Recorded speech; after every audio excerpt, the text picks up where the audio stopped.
हिंदू हृदय सम्राट श्रीमान बाळासाहेब ठाकरे यांच्या आशीर्वादाने आणि आमचे सर्वांचेच लाडके आपले माननीय मंगेशजी कुडाळकर यांच्या मार्गदर्शनाखाली आणि तसंच युवा नेतृत्व जय मंगेश कुडाळकर यांच्या आयोजनाखाली आजचा हा तुम्ही बघत असाल तर भव्य रोजगार मेळावा या ठिकाणी आपण आयोजित केलेला आहे।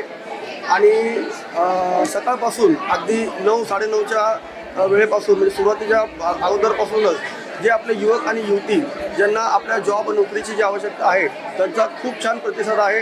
खूप मोठ्या संख्येने इथे युवक आणि युवती उपस्थित आहेत आणि त्याचप्रमाणे ह्या सगळ्या कार्याला या सगळ्या कार्यक्रमाला यशस्वीरित्या पार पडण्याकरिता आमचे महिला पुरुष आणि युवा सेनेचे सर्वच पदाधिकारी शिवसेनेचे त्यांनी पण चांगले इथे सहकार्य केलेलं आहे आणि सगळे त्या ह्याच्यामध्ये सामील देखील आहेत। आणि त्यामुळे एक चांगला असा हा जो रोजगार उपलब्ध करून देण्याचा हा जो विषय आहे युवकांना हा खरोखर खूप छान उपक्रम आहे।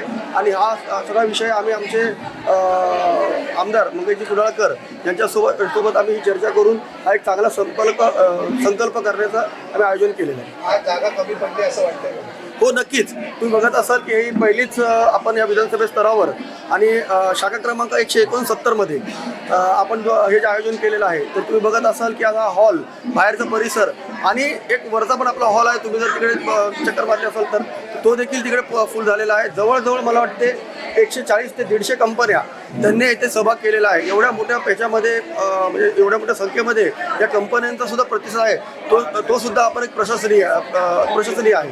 किती लोकांना रोजगार?